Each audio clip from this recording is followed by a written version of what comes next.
Welcome everyone to the Portage County Safety Council virtual meeting for April 8th. And we're real excited about today's meeting. There's a lot of interest and speculation about human trafficking. So we're going to have a lot of our questions answered today. So we're real excited to have Mary Kate and Megan with us. And before we get into the presentation though, we want to have a word from our sponsor. So Tina from University Hospitals, go ahead, take it away. Good morning, everybody. My name is Tina Morgan. I'm a physical therapy assistant at Portage. I've been here for 17 years. Really enjoy looking here and glad we could be part of your presentation today. I'm just going to go over a couple things that we offer here in the community at Portage through the physical therapy department at So if everybody can see my screen, I'm basically going to tell you what's on the screen. And if anyone has questions, feel free to ask. I tend to speak lightly and fast, so feel free to interrupt me if I'm doing that, and I will slow down. So we offer physical therapy, occupational therapy, and speech therapy here at the Portage on Chestnut Street. We're open Monday through Friday for outpatient. We come in early at 7 and we stay late to help folks who are coming in before or after work. Occupational therapy is also here. We have occupational therapies in Streetsboro also, so that there's two different points of view. And we offer physical therapy in Kent, Ravenna, and Streetsboro. We have speech therapy only here at the main campus. We also have pool therapy here on Chestnut Street. So if that's something somebody's interested in, they can again request a script from their doctor and come in for that. A lot of people who are having a lot of pain or arthritis or joint issues, typically pool therapy is a nice place to start till they can tolerate land therapy. So we see lots of different types of patients everywhere from pediatrics, which are your young children. We have occupational, speech, and physical therapy to see them, all the way through your geriatric patients, 100 years or older. Some of the services we can provide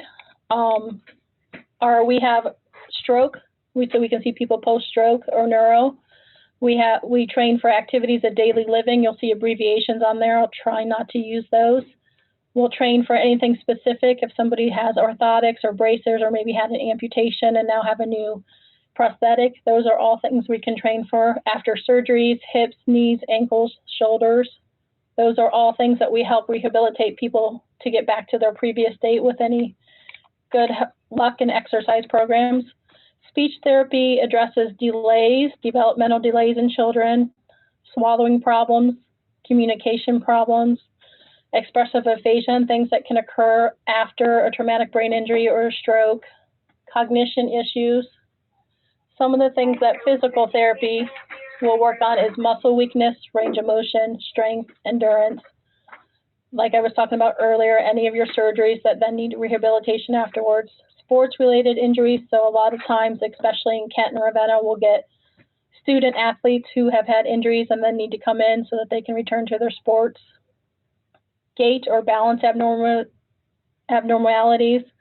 We do custom orthotics here at Ravenna, so that's something a lot of people look for. Dry needling and Grafton, so those are different ways to work on pain control or tight muscles. The process to come in here is you'll need a referral from your physician, so either a handwritten referral or we have a very extensive EMR system. Most of the docs in Portage County are on that system if they're within UH, and they can send a script via the internet. And then we have our hours listed on here, so you can feel free to contact with any questions. And then Dottie Thompson is our rehab manager, and her number is also on here if you have any questions about therapy. Are there any questions out there overall about therapy? All right, Tina, thank you so much. And everyone, we're going to go ahead and to our steering committee chairperson, Debbie O'Connell, to introduce our speakers for the day.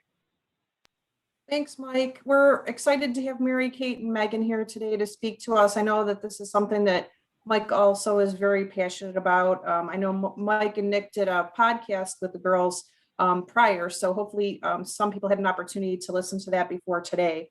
So thanks so much for being with us, you guys. And just to give a little introduction, Mary Kate is a graduate of the University of Akron. with a bachelor's degree in social work and a graduate degree currently in progress. She is passionate about working with survivors of human trafficking, abuse, and trauma, and she currently works as the coordinator for the Summit County Human Trafficking Task Force, overseeing task force sting operations and victim advocacy services through rehab ministries. Megan is a two-time graduate from the University of Akron with a bachelor's in social work and a master's in higher education administration. Megan works for Hope and Healing Survivor Resource Center, Battered Women's Shelter and Rape Crisis Center of Summit and Medina counties as an education and outreach advocate. Megan's job entails recruiting and training volunteers, interns, and educating the community on sexual violence and intimate partner violence. Megan has a passion to inspire others to take a proactive stand against human trafficking, sexual violence, and intimate partner violence. Welcome, both of you. Thank you. We're so happy to be here today. Thank you so much. I'm going to go ahead and start sharing my screen and I will kick us off. I know that the chat is going to be monitored throughout our presentation. So if you have questions, please just drop them right into the chat. So without further ado, we'll get started. This is our brief Human Trafficking 101. So a few things to consider for our presentation. We just want to point out a few things about the language that we might use throughout the presentation. We tend to use the words victim or survivor interchangeably. In some settings, the person might be called a patient, they might be called a client, but Megan and I typically use the term survivor, but they're all talking about the same person. In this case, the person who is being trafficked. We also want to point out specific illustrations or examples that we might use throughout the presentation. We may use certain pronouns, he or she, and just know that a trafficked person or a trafficker can be any gender. So those examples are not representative of the entire population of people that could be trafficked or could be perpetrators. Additionally, just a disclaimer, some of this information could be difficult to hear. So please do what you need to do to take care of yourself. You need to step away from the meeting or get a drink of water, walk around, whatever it might be. Please do that and just be respectful of the experiences of other people on the meeting as well. So Megan's going to kick us off with some myths and facts. Yes. So there is so many things in the media right now on human trafficking, things you've maybe seen on Facebook or you've seen on TV shows. So let's debunk some of those myths that you might have heard or you don't even know are myths. So the first one is trafficking is always a violent crime. And this picture that we're using here is someone tied up. Sometimes we use like a picture of someone in like shackles or handcuffs. But the reality is that maybe. Okay. So the reality is that most human traffickers use psychological means such as tricking, defrauding, and manipulating victims into performing commercial sex or exploitative labor. And so this is our most common myth about human trafficking, that, you know, it's someone is kidnapped off the street, kidnapped from the mall, kids are stolen, things like that. But that is not truly how it happens. It can happen like that, but what we see most times is not the case. And there is no movement required for trafficking to occur. And so the word human trafficking kind of is, you know, not inquiring of all that. So you don't have to always move someone to be considered trafficking. Okay, so the next myth is that only women and girls can be victims of sex trafficking. So that is not true. That is a myth. One study estimates that as many as half of sex trafficking victim survivors are males, but that male victims are far less likely to come forward or be found. And so the reason could be is that the gender roles that males usually have are that they are strong, they should be able to fight back, all of those things. And in reality, they would rather just sit with that than tell someone or report. And it's like that for sexual violence and intimate partner violence as well. And LGBTQ boys and young men are seen as particularly vulnerable, and that could be because they've been kicked out of their home from their parents not agreeing with how they are identifying, things like that. And they're just vulnerable in general. And it takes a male 20 years to disclose sexual abuse on average. And working for the Rape Crisis Center, we see that a lot. Someone will say that this has happened multiple years ago. We'll call our hotline and get help. So we just want to debunk all of these so that people feel comfortable coming forward, that it's not just a female issue. All right, so the next myth is that traffickers often target victims that they don't know. So this is something I think that we tend to see in our media a lot of the time. For example, if someone's looking at you funny in the grocery store and they want to traffic you, or they're going to kidnap you off the street and throw you in the back of a van. I mean, we're all taught from a very young age that stranger danger is a thing, right? But what we most often see when it comes to human trafficking is that many and most survivors are trafficked by someone that they know and have some kind of relationship with. So it could be a friend of a friend, it could be a boyfriend, a girlfriend, a family member, a coach, a teacher, even parents sometimes can be traffickers. So in the media, most trafficking situations are mistaken as kidnapping. It seems like there's been a transition generally in society where what used to be referred to as kidnapping is now being mistakenly referred to as trafficking a lot of the time. So we want to kind of, we'll talk a little bit more about what trafficking actually is later on in the presentation, but this is definitely a myth. So the next and final myth that we'll talk about is, if the trafficked person consented to be in their initial situation, then it cannot be human trafficking or against their will because they knew better. So this is something that we hear a lot. For example, we might hear something along the lines of, well, if the situation is so bad, why didn't they leave? Why did they stay in this situation? If they knew, like if they said yes initially, it can't be trafficking, right? It's a myth. The truth is that it can absolutely be trafficking, because what we know about consent is that it can be revoked at any time, and that it must be given for every single act along the way, not just the initial situation. So initial consent to commercial sex or labor settings prior to acts of force, fraud, or coercion, which are 3 elements that we look for in human trafficking situations.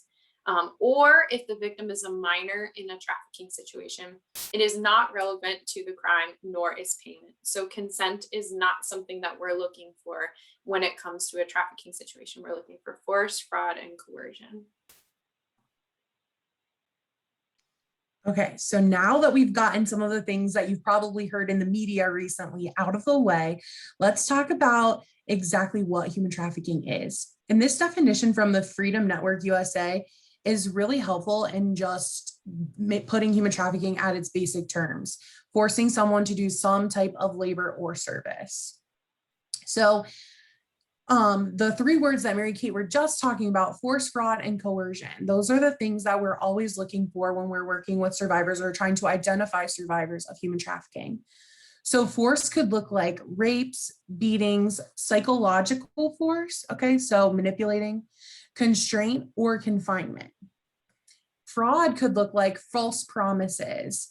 That could be saying that you would get paid at the end of the day, or that could say that, you know, if you do this, you're going to get all of the money. And then lying about the type of work or payment. Coercion could look like the use of threats of serious harm, making the person fearful to seek help. So that could say, like, if you tell anybody, I'm going to kill your family, making survivors very afraid of law enforcement, making them afraid of advocates, hospital personnel, really coercing them to only have them as their support system so that they will seek help from no one else.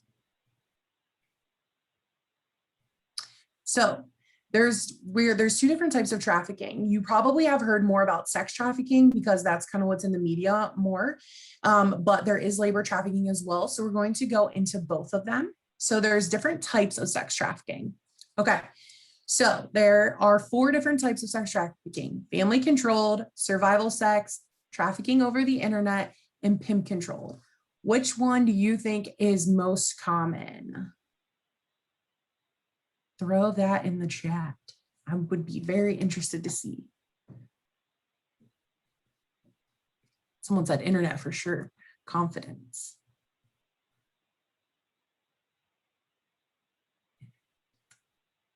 Oh, everyone thinks internet. Okay. Oh, Missy, ding, ding, ding. Whoever Missy is, she got it.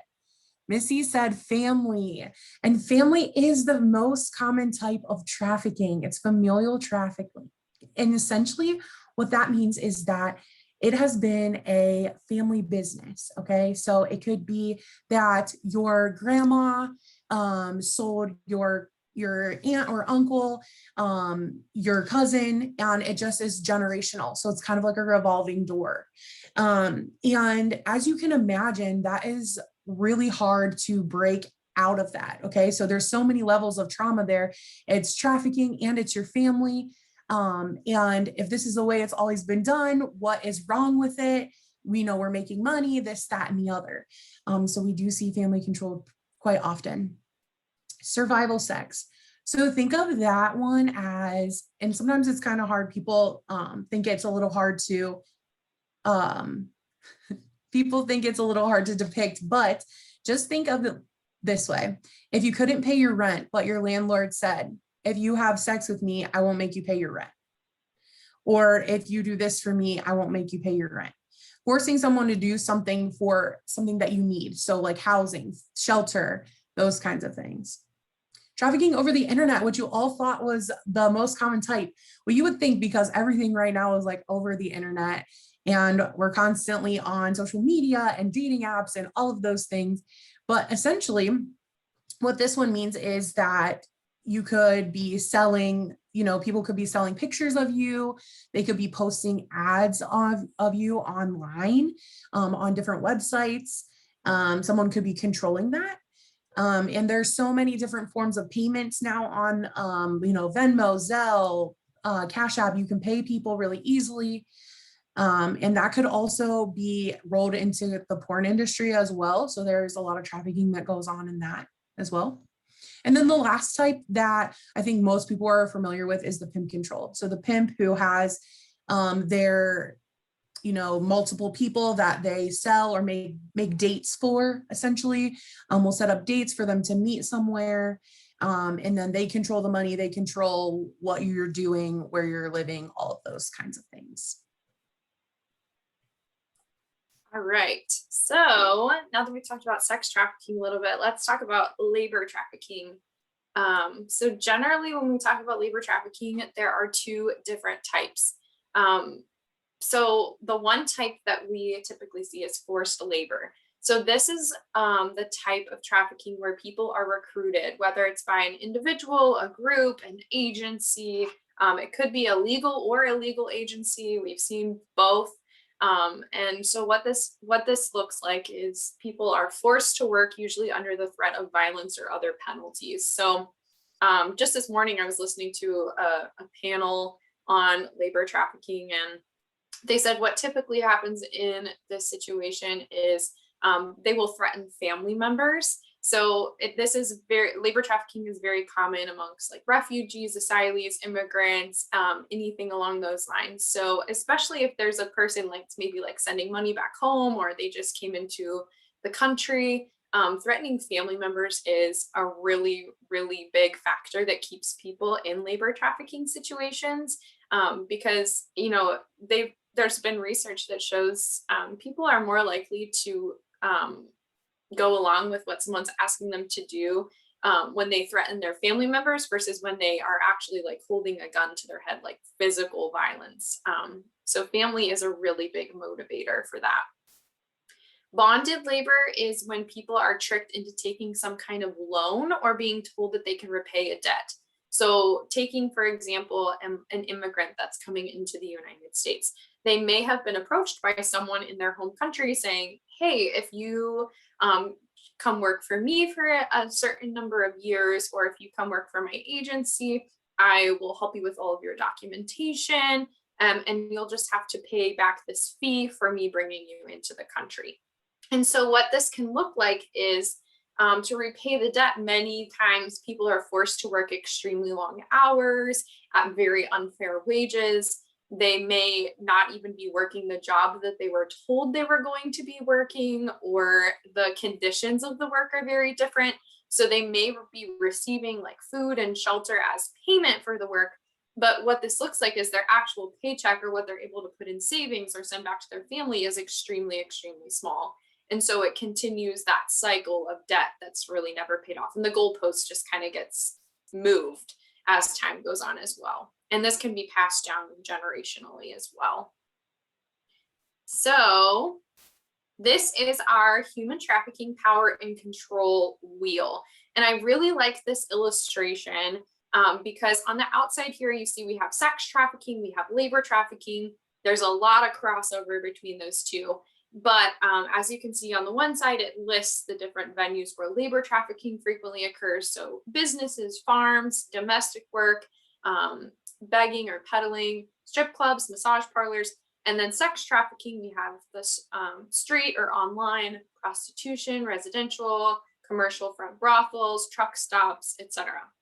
So then the inside spokes are all of the different dynamics of power and control that we see in both sex and labor trafficking. So this could include coercion and threats, which is some things we already talked about, intimidation, emotional abuse, isolation, denying, blaming, or minimizing, sexual abuse, physical abuse, using privilege like race, gender, age, or different elements of power, and then economic abuse. So all of these different things don't have to occur in order for it to be a trafficking situation, but these are things that we very commonly see in both sex and labor trafficking. I love the power and control wheel just in general, because the middle of it is just so important, knowing that all of this revolves around power and control. And that it's really hard for people to get out of that. So some red flags now that we're going to talk about in our little Venn diagram here. So in the middle are things that are the same, and then each side is different. So I'll start on the left with sex trafficking. So some red flags could be if someone is coming to the emergency room or to the doctor's office with reproductive health problems. It could be a minor missing a lot of school, a tattoo indicating ownership. So sometimes they could brand them. We don't see that too often, but it can happen. And then just demeanor changes as well. And then labor trafficking. So unusual work restrictions, little or no payment for work or services, working long hours with little to no breaks, and unsafe conditions. And then in the middle, what we see for both. So appearing to be under control of someone else. That could be, rushing off to go somewhere often, or leaving late at night, always having to ask permission when they haven't had to before.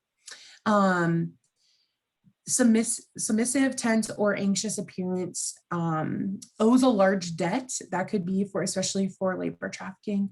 A runaway or homeless. We always show a video in our Human Trafficking 101 of like how quickly someone can be picked up off the street and how easy it is to coerce and just shows like a kid money or feed them. Again, traffickers are really trying to fill a void when they're recruiting. They want to make that person feel loved or give them money, whatever that needs, to build that trust and start building that relationship with them. Lack of personal possessions, restricted movement, unaware of location. So we've seen this before where maybe someone, ends up in the hospital or comes to us to get services, and they're not even really 100% sure where Summit County, Ohio is. restricted movement, and then lacking control of personal ID documents or finances, especially for labor trafficking. So labor traffickers will take, especially if they're a refugee immigrant population, they will confiscate their documents and say, you know, you're not getting these back because if you don't do this work for me, I'm going to call, you know, ICE or whoever because you don't have your documents. So really just hanging that over their head.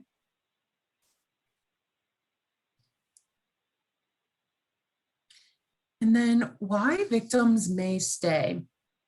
So we get this question a lot. Why do people stay in these situations, especially if they've gotten out before and then they go back? Well, first of all, we never want to blame the victim. We never want to say like, why did you do that, or question that, because we really don't know what's going on in their life, or where they've come from and what their situation looks like. And a lot of times it could be very dangerous. So the reasons that they could stay is the relationship with the trafficker may involve psychological conditioning based on fear or feelings of love. So again, familial trafficking is the #1 type. So can you imagine breaking that, like finding out what trafficking is and that you've been trafficked by your family who supposedly loves you? So there's like 3 layers of trauma there, and a trauma bond, which means that you just have an unhealthy relationship, you know, a strong relationship or a love relationship with someone that's causing your trauma. So it's really hard to break that. So if they are going to leave, maybe their family will say, you're too good for us, we don't want you here anymore, those kinds of things. They're threatened if they tell anyone that their families or friends might be hurt. They're unfamiliar with their surroundings, again, not knowing where they are, if they, you know, or how they got there. Doesn't believe help exists or even know where to go for help. And that could be because their trafficker has told them that advocates or hospital or law enforcement are no good. I always hope that people around here know where to go for help. That's why we love doing things like this, because we want to make sure that people get the help that they need. Fear of law enforcement, unaware of laws, culture, and language, especially for labor trafficking. So if someone's signing up to work, maybe they don't know what all of the words on their thing they're signing mean, or they don't know what they're signing essentially, but they know it's money and that's what they want to do, is make money. So then they are in something that they didn't even know was illegal or what they were signing. They don't consider themselves victims. So this is really hard. Most of the time, a person who is being trafficked is not going to come to Mary Kate and I and say, I'm a survivor of human trafficking, because trafficking is based on manipulation and that force, fraud, and coercion. So the survivor believes that they are either in love with the person that's trafficking them, or maybe, you know, this is a family business, this is not trafficking. There's just so many different things that happen that they don't realize what trafficking ever is. And that's why it's also really hard to identify survivors, because they're never going to just come forward and say, I'm a survivor of human trafficking. And human trafficking can also look a lot like sexual assault and intimate partner violence. So that's kind of makes it messy as well. They blame themselves for the situations they were in. If they, you know, if I would have never gone there or did this one thing for this person, I wouldn't be in that situation. They suffer from drug or alcohol addiction, and that is a manipulation tactic that a lot of traffickers may use, which is called dosing. And essentially what that means is they will give the person that they're trafficking drugs so that they have to stay, because if they're making money and now they're addicted to drugs, they're going to keep coming back, because we know addiction is very strong. They could be in debt to their trafficker and sending money home, like Mary Kate talked about in labor trafficking. All right, so what do we do with this information? I want to leave you guys with practical steps of what you can do if someone in your place of work you think might be being trafficked, or someone you know, or you just are out and about and you see something that looks suspicious. This is some information of what you can do. So a few things to consider. If you are working directly with someone that you know is being trafficked or you think is being trafficked, language is super, super important. So just be very conscious of the language that you're choosing. So the best thing that you can do and express to that person is that you believe them. If they're disclosing some sensitive information to you, saying something as simple as, I believe you, I'm sorry that happened to you, and then giving them choices. So I want to make sure that you have the help that you need. Do you want to talk to the police? Do you want to talk to an advocate? Do you want to go to the hospital? Do you want to do nothing? Sometimes they're going to want to do nothing, and that's okay. So it's very important to make sure that you are giving them self-determination, that you are putting the ball in their court. And I will just throw a little disclaimer in there. If they're minors, obviously the situation's a little different. We want to get children's services involved. We want to make sure the appropriate authorities are involved. But as much as possible, it's still good to give them decisions, especially because they're coming from situations where they haven't been able to make decisions for themselves for a while. An additional tip is just to mirror the language that a victim is using. So if they're calling their trafficker their boyfriend, call them the boyfriend. Don't use the words trafficker, don't use the words pimp. Generally, when I'm talking to someone that I think might be a victim or I know is a victim, I don't use the words trafficking. Because what happens a lot of the time is they might be familiar with like what's portrayed as trafficking in the media, which is like someone tied up or someone that was kidnapped, and they're like, well, that's not me, I don't identify with that. And so I don't like to use those terms because I think it can be misleading. And sometimes people are just not really ready to accept like what happened to them is even wrong, because we know a lot of the time, again, with that manipulation and the trauma bonding that can happen, a lot of the time people don't even know they're being victimized. So also just remembering that survivors are very often conditioned by their trafficker to not trust people that want to help them. And not even just from their trafficker, but there's likely been a history of experiences of getting burned by service providers or family or friends or people you thought you could trust. So it's very difficult for people to open up to us, to trust us, to want to connect to resources. I did just plug this little comprehensive trafficking assessment tool from Polaris. They run our national human trafficking hotline, and this tool is really helpful. It has a whole list of questions that you could ask someone to try to get some more information if someone's disclosing something to you. So check it out if you are interested. These are a few examples of some of the questions that could be helpful in gauging a situation or even just figuring out what next steps are appropriate. So, did you ever feel pressured to do something that you didn't want to do or felt uncomfortable doing? Super vague question. It could go a number of different ways, but if someone's in a trafficking situation, it could easily lead to a conversation about an exploitative labor situation or an exploitative sex situation. So did anyone ever force you to do something physically or sexually you didn't want to do? That one's a little more specific. Is there anything that would help you feel safer while we talk?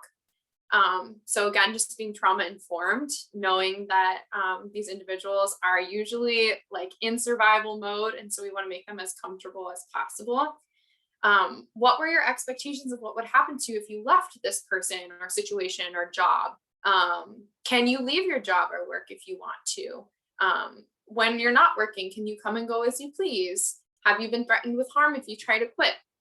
Some other questions that I found helpful too are, when you get paid, like, are you giving a portion of your payment to anyone? Is someone setting up your ads for you or your appointments for you? Are you living on the premises? Because we've seen that quite a lot. Are you, like, what's your pay schedule? Do you only get paid when customers come in, or are you getting paid hourly? And what rates are you getting paid? So a lot of things like that can be very helpful in gauging what's going on. So to round it out, here are some other ways that you can help. So we do have a national human trafficking hotline for tips and reports. There is a number option. Typically, there's a fairly long wait if you call the phone number. So they have also created a text option where you can give all of the same information. There's an actual live person that will chat with you over text if you suspect something. So I will give a disclaimer that these reports do not usually or very often get passed on to local law enforcement unless it's something of like really, really intense information or something very pressing or dangerous, or if there's multiple reports about the same person or situation. So if there is a super pressing emergency, 911 obviously is where we would want to go first. But we do have a Summit County human trafficking hotline that has been in effect since January of 2020. And so I know you guys are mostly based out of Portage County, but we do accept tips for surrounding counties if there is not already an established hotline in that county. So if you guys have any local tips or reports or anything like that, please use the 330-252-2614 number. This also dispatches us from the task force as victim advocates. So it's not just law enforcement, but we can also provide advocacy as well. And then Megan and I are part of the Summit County Collaborative Against Human Trafficking. So what we do is we're just a network of different agencies that have regular meetings to talk about how we can combat this as a county, what we can be doing in our individual agencies, gaps in services, and just how we can make the process of services as smooth as possible for victims. So if you email this sccaht1@gmail.com, that goes to both me and Megan. If you're interested in joining our collaborative, I will just let you know we are actively working on getting a Portage County collaborative up and running. So if anyone is interested or has questions or wants to be involved, please, please, please reach out and we'll connect you with the right people who are getting that up and running. You are welcome to utilize our materials on our website. We have a service matrix of all different kinds of services for human trafficking survivors. And we're happy to direct you to local services as well in your county if you have any questions. So that is all we have for you guys. So I'm going to open it up for any questions that we might have. Thank you. Yeah, we've got some great questions that were coming in. Some general questions about what's available in Portage County. How is it publicized, and what are the things, like if we join you in that, to collaborate together, what are the things we can do to help?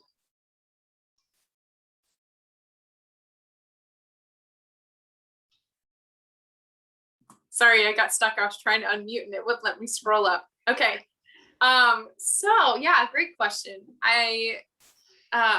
First, resources in Portage County. I know Town Hall 2 is an organization that does an excellent job. They work with all kinds of victims of exploitation and sexual abuse and domestic violence. They offer victim advocacy, and I do believe that they have a 24/7 hotline as well.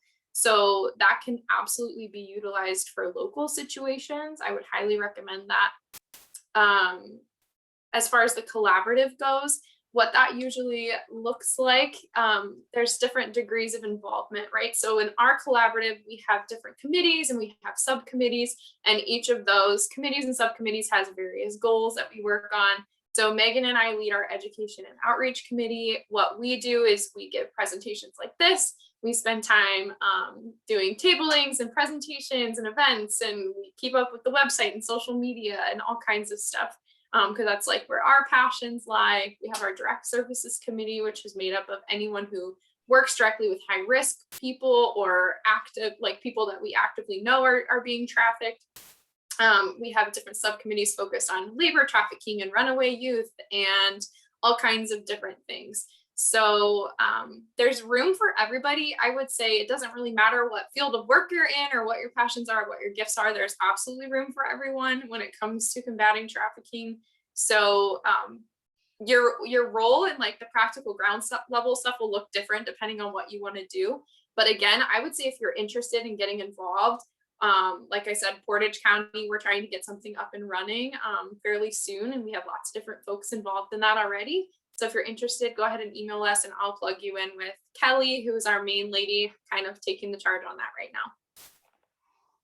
Okay, so that's the best way that people can get involved is to email that sccah1@gmail.com.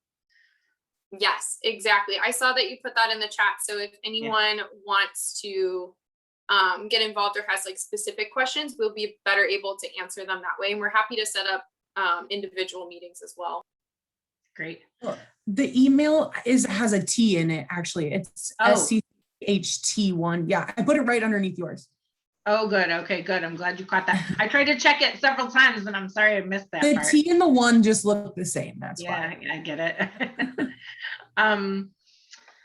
Good. Somebody mentioned, Kathy mentioned that Children's Advantage is working with victims here in Portage County as well. So I wanted to mention that in case somebody else wanted that resource. That's great to know those other resources. So since we're, employers, a lot of, most of the people on here are employers, is it possible to hire traffic people and not even know it? And what are the warning signs or ways we can help our employees? You mentioned several during your presentation. What are some other things we can do for our employees? Yeah, that's a great question. And because trafficking looks just like a normal person, like, a normal everyday person that you don't know what's going on behind the scenes, I would just say the red flags. And again, we're happy to send this PowerPoint out. And I know Mike said there's going to be a recording, but there are a lot of red flags that you could look for as an employer, right? So like, maybe they are late to work a lot, or they're just acting different, having to leave and going places in a rush. I would just say go with your gut instinct. A lot of times, if you're around someone for a long time and then their demeanor changes and things like that, just check in with them. I would say, go see Polaris's website too. That is the National Human Trafficking. They have a lot of great information on there as well. In Summit County, we work with Susan from EEOC.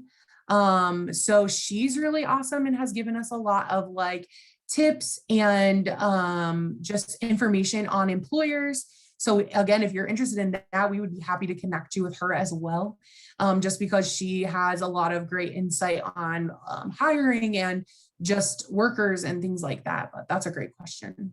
Yeah, I would add a couple things to that as well. I agree with everything Megan said, but I would say yeah, you can absolutely hire someone that's being trafficked that you don't even know they're being trafficked, whether it's sex or labor trafficking. I mean, I know Megan and I have both interacted with multiple survivors that are just working an everyday job, but they're also being trafficked after hours or something like that. And even with labor trafficking, it happens in legal businesses all the time. I mean, I specifically massage parlors has been a big one lately that I've seen on the task force. So just keep in mind, yes, it absolutely could be someone that you're hiring or working with. And I forget what my second point was going to be. So I'll bring it back up if I remember it. No worries. How are these things being publicized in the area? I mean, what are the ways that these things are being out so we could sort of promote those to other people and help spread the word? Hey, this is a great question. So, and I just saw someone said, do you have a Facebook, Instagram, or Twitter? We do have a Facebook and Instagram, the Summit County Collaborative Against Human Trafficking. We actually just in Summit County purchased 5 billboards that will be put up throughout the county as and we do presentations like these. So this is quick. What we kind of just pared it down to give you brief information. We do have a 3-hour presentation that goes into a lot more depth of what human trafficking is, but we do post our events on our Facebook. They're free. And we also post them on Eventbrite. I don't know if anyone's ever used that, but it's really helpful to find good trainings and things like that. And we work really hand in hand with a lot of different community partners in Summit County. So juvenile court, we work with the Rape Crisis Center, Battered Women's Shelter, Rehab, therapists, really anybody that are going to see survivors or may come across them. And we're constantly creating materials and brochures and pamphlets and information. We also have a coordinated response that Mary Kate might want to talk about that is really helpful as well to let people know what to do when they come across a survivor. Yeah, we have developed an agreed upon community or coordinated response with all of our community partners. So what this looks like is everyone who's part of our collaborative, we all came together and agreed on what do we do if we identify a survivor, where do they go, what happens if they're a minor, who do we call, what are all the numbers. So we came up with this really clean, beautiful looking flow chart. I didn't put it together, someone else put it together. It looks really good. But yeah, it's really great. It's how are victims identified, next steps, all the different options. And then that's attached to our service matrix. So then anyone who is like trying to figure out what to do, they can then reference the service matrix and then refer people to appropriate services. So that's something I know that Kelly, our direct services chair, is wanting to do for Portage County as well. But of course, you guys are welcome to utilize the Summit County matrix and coordinated response until you guys do have your own. I know there's a lot of crossover between like Portage and Summit anyway. So if you guys ever need that, feel free to utilize our materials. That's both of those are on our website, so I can throw that in the chat too. Great, and I think you'll see Debbie just asked, in the process, do you follow the progress of individuals and try to keep them out of trafficking? So once they're in, how do we get them out and keep them out? I love that question. So once we identify survivors, depending on where we identify and what provider, like what area. So for me, working for the Rape Crisis Center, I might meet them at the hospital as an advocate. And so maybe I will get them into shelter. So then they have safe shelter. Something though to keep in mind is that all agencies that we work with are trauma informed, which means that we can't make anybody do anything. And sometimes it's really overwhelming as well for survivors when they are identified and taken out of something that they've known for a really long time. So we do keep up with them, and there's a lot of case managers and different agencies as well that will work directly with them. They might go to the Better Women's Shelter in Summit County. They might go to Rahab's services, their housing services as well. But at the end of the day, we have to be okay with, if there's a survivor that we're working with that's in shelter and the next day they decide to leave. So sometimes that happens, and that's okay, because at the end of the day, we hope that they realize that help is here and we want to help them. And if you're creating that really positive relationship for them to know that like, oh, Mary Kate's awesome. Like I had such a good conversation with her. When they're ready, and I do believe that they will be ready at some point, they know where to go to get that help. So we always kind of have to keep that in mind in the back of our heads, but we do try to follow up as much as we can. And case managers, there's a lot of different services that people will work with survivors. Yeah, and I would say that's a huge benefit of our collaborative in Summit County too, is because all the different service providers that survivor might be interacting with, we all know each other and we all have a working relationship. And so it's very like we can all stay in touch. We all know like what services have already been provided. And we don't want a survivor to have to repeat their story to like 5 or 6 different people. So that's why we really, really value our community partner relationship, our coordinator response, all the people that are part of our collaborative. It just makes the process so much more smooth. So I'm super thankful that we have that, and hopefully Portage County will be there soon. It's exciting. That's great.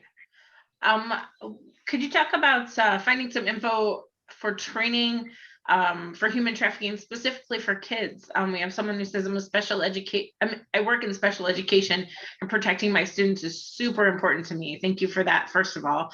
And then that's a great question. Yeah. Yes. Megan, do you want to take this one? Sorry, go ahead. Doesn't matter.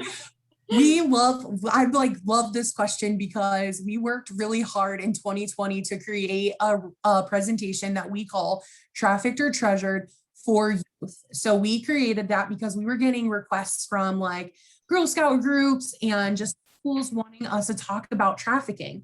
But when you think about it, like we don't want to scare anybody, and there is so much myths out there and misinformation, that we wanted to create something that we could talk to kids at their level, and maybe not so much we do talk about trafficking, but it's more about like consent and healthy relationships and internet safety as well, like what you're putting on TikTok and Instagram and location and all of those things. So we have that. So Taylor, if you email us, Mary Kate and I can let you know when our next presentation is for that. Love to have you. And I think that you will find it super helpful. Yeah, and I will say also Rahab, which is the agency I'm working for, they released an internet safety guide for like parents and caretakers and teachers that's super, super helpful. So if you want to just email us at that SCAT1 email address, we can send you the link to that as well. Fantastic. I'm sure there's a lot of people on here that have youth groups they work with or student groups. That would be a great resource to educate our students. So that's actually, I think, all the questions. I think I've covered. There were some duplicates, so we kind of soaked those together, but yeah. I do have one more, Yeah. Renee, yeah. since I got to interrupt at least once a meeting. So Mary Kate, in our podcast interview, which I did put a link in the chat because we go a little more in depth in certain questions. Two things. One, you mentioned, because we're employers, and I know you guys briefly talked about this, but there was a farm in another county, you don't have to mention the name, who hired a bunch of trafficking victims and had no idea. Can you just like give us like the big picture of what was going on, and some, you mentioned some specific things like that's usually involved, like immigrants, housing incentives, and different things that allow people to get ability to be trafficked? Yeah, I'm really glad you brought that up. It's a very interesting case. It actually went all the way to like the federal Supreme Court. So it's very public if you guys want to look up the information, but it was, if you just search like Marion, Ohio egg farm case, human trafficking, like it'll come right up. There's a whole Frontline documentary about what happened. So it was Trillium Farms, very big egg farm. So what happened was these individuals, some of them were minors, some of them were adults, but they were immigrants from Guatemala. They were actually placed at Trillium Farms by the government, which is really scary when you think about it. They were placed there by the government through a completely legal program, but what was actually happening on the farm was they then began to be trafficked. So they were being exploited. Their living conditions were horrific. They were living in these broken down trailers with no heat, no AC. Their food was just like really bare minimum. So they were really not being taken care of very well, worked very long hours. There's one of them specifically that came forward on the documentary and talked about how his employers would threaten his family members. And that's why he felt like he had to stay in that situation, because he didn't want his family back home to be hurt. So it's a very interesting case. And I would say it's a pretty typical labor trafficking type situation. Obviously, this was much bigger because Trillium Farms is huge. And also they were placed there by the government. So that was like a big scandal that happened. But it's just really important to keep in mind, because what started off as something that was legal then turned into an exploitative situation. So very interesting, and it's great for employers to be aware of. And again, I remembered my second point that I was going to make earlier. I think just being a positive, supportive figure that your employees can trust and come to with personal information, or if they feel like they're in danger or something, that is huge. Because what traffickers want to do is isolate the person they're trafficking from any positive, supportive figure in their life. So never underestimate the role that can play in someone's life, whether it's trafficking or sexual assault or domestic violence or anything else, really. It can make all the difference in the world just to know that they can talk to you about those things and trust you. I knew someone that was actually trafficked through a job, and it's not what you typically think of, like sex trafficking, obviously, because it wasn't that, but even though that was some involvement in that. But the human trafficking element was they answered a job ad, and it was like, live like a rock star, go around the country with this entry-level marketing job. You'll make 25 to 50,000 a year. And you see these ads on Monster a lot, and it was like magazine sales. But what happened was they would have these vans, and you would jump in a van and you would go city to city, and you live out of hotels and motels, and then they would go door to door. But the culture of it was real. A lot of physical, it's real violent, a lot of physical abuse and different things. Yeah. And so this person got dropped off locally, and then we're like, what? And you never, for me anyways, I never corresponded human trafficking with job ads on Monster in the United States, maybe in a developing nation, that kind of stuff. But something that, like you said earlier, it didn't start out as trafficking, it was a voluntary job offer, but then it became that because now they had adhered to the managers in different part, which each van driver went to, or they would get stuck in a city, maybe thousands of miles away from their family and different things. And so Do you have any insight on that, of things to look out for whether it's our, college age kids going and looking for work, or just in general? I think it's such good information. Yeah, that's super good information. And Polaris put out like a list of the most at-risk venues for labor trafficking, and traveling sales crews is on the list. So those magazine sales you were talking about, yeah, that's absolutely like a very easy situation for labor exploitation to happen, because especially with the traveling aspect, there's very little accountability there. Other venues that we typically see are like nannying or housework or any kind of domestic work. That's the number one venue that labor trafficking can occur in, because to my understanding, there's no federal regulations for domestic work. And so it can be under the table. Hours can be very long and not really monitored. So those venues are very high at risk. It can also happen in like construction, agriculture, massage parlors, anything along those lines. But I mean, truly it can happen in any venue. I mean, even like restaurants, carnivals, anything you can think of where someone could be working, labor trafficking can happen in. I don't know, Megan, if you had anything to add to that as far as just gonna say, we had a meeting last week, our education outreach meeting, and there were two folks on that meeting that were talking about getting weird ads and things from care.com. Like, so that's something that's advertised on TV, for babysitting and things like that. And two people just randomly on this call had a horrible experience with ads on care.com. So it's just like, if it sounds too good to be true, it's probably too good to be true. And especially too on Craigslist and things, I know that they have taken down some jobs, like postings, because of things like that have happened. So. Definitely, yeah, with the internet, it's definitely something that traffickers are using to exploit people, because honestly, like, now that we have the internet as this platform, the trafficker doesn't even have to meet the person that they're exploiting anymore. It can all be virtual, and so it makes it more underground and more easy just for them to sit back and make money while the other person is taking on like the brunt of the work and the exploitation. So yeah, definitely sketchy internet ads that seem too good to be true. It could lead to a trafficking situation very easily. So Mary Kate and Megan, thank you so much for joining us today and sharing your knowledge and insight from Summit County and the Portage. We're so excited that you're going to bring resources here and partner with local agencies. So if you're on the call, please, if you're able to do that and under the grants that you work for, if you're a nonprofit and if you're a for-profit, there may be some opportunities to partner with them in the future once this is established in regards to outreach and training your employees and everything. So we are coming to the end of our time. So I am going to bring on Nick Koya from the BWC for some quick announcements from the Bureau.